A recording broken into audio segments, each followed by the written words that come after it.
মসজিদ করার অধিকার আছে আমার কমের টাকায়। পাশাপাশি অমুসলিম যারা, সনাতন ধর্মাবলম্বী মানুষ যারা, তাদের মন্দির করার অধিকার রয়েছে। সে ব্যাপারে ওনারা, আমি যখন 2024 সালে ঘোষণা করেছিলাম, তখন ওনারা সাগরদিঘিতে একটা প্রত্যন্ত গ্রামে একটা রাম মন্দিরের ভিত্তি স্থাপন করেছিল। পাশাপাশি আমি যখন 6 ডিসেম্বর এটা করেছি বাবরি মসজিদে, সেদিনকে আবার বহরমপুরের একটা জায়গাতে করেছে। আমার যদি কোনো সাহায্য তারা প্রার্থনা করে যে রাম মন্দির করার ক্ষেত্রে, আমি নিশ্চয় করব, আমার ট্রাস্টই করবে। বাবরি মসজিদ তৈরির কাজ খুব শীঘ্রই শুরু হবে, ইতিমধ্যেই জানিয়েছেন হুমায়ুন কবির। আর এবার বাবরি মসজিদের জন্য সয়েল টেস্ট, বাবরি মসজিদের জন্য প্রস্তাবিত জমির মাটি পরীক্ষা। 11ই ফেব্রুয়ারি থেকে হুমায়ুন কবিরের বাবরি মসজিদ তৈরির কাজ শুরু হতে চলেছে।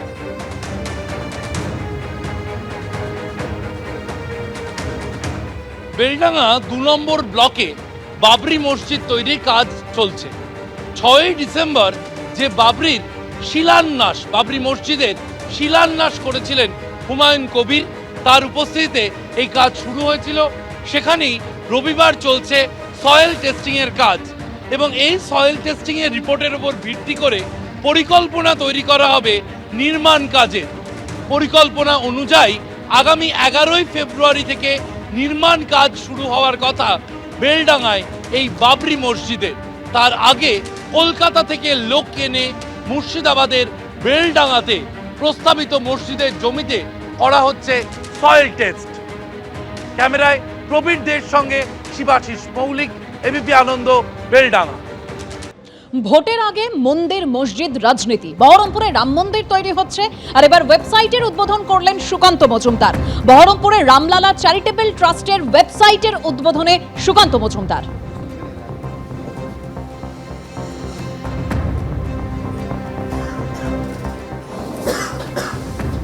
এটা ট্রাস্টের পরিকল্পনা। আমি ট্রাস্টের সদস্য বা নই, আমি অ্যাডভাইজার।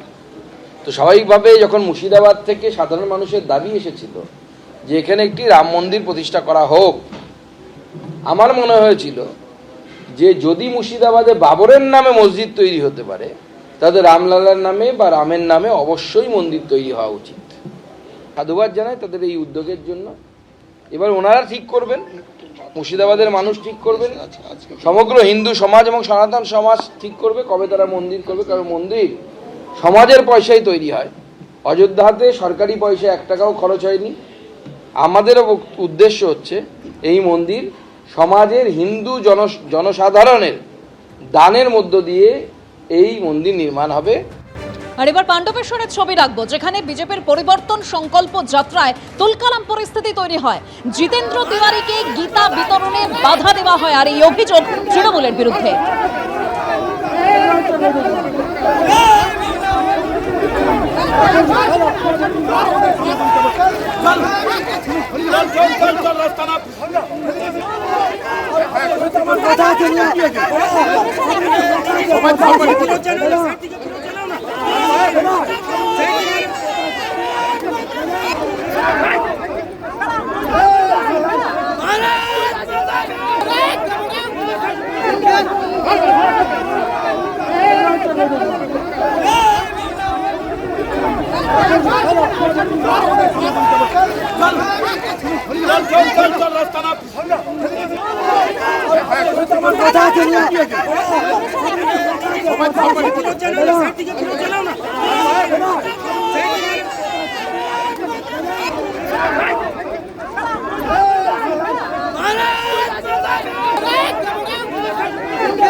পাখির চোখ বিধানসভা ভোট, দায়িত্ব পেয়েই পশ্চিমবঙ্গে আসছেন নীতিন নবীন।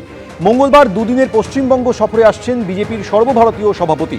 মঙ্গলবার দুর্গাপুরে কমল মেলায় যোগ দেবেন, এরপর বুধবার কালী মন্দিরে পুজো দেবেন তিনি। সেদিনই অর্থাৎ বুধবার বর্ধমান এবং আসানসোলের বিজেপি নেতাদের সঙ্গে বৈঠক করবেন নীতিন নবীন।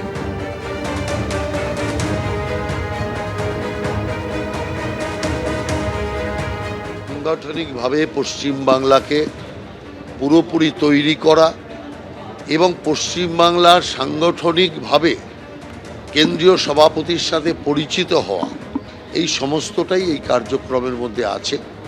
বাইরে যে সমস্ত অন্যান্য নেতারা আছেন, প্রধানমন্ত্রী হোক, গৃহমন্ত্রী হোক বা অন্যান্যরা, তারা বাইরে মহল তৈরি করার চেষ্টা করছে।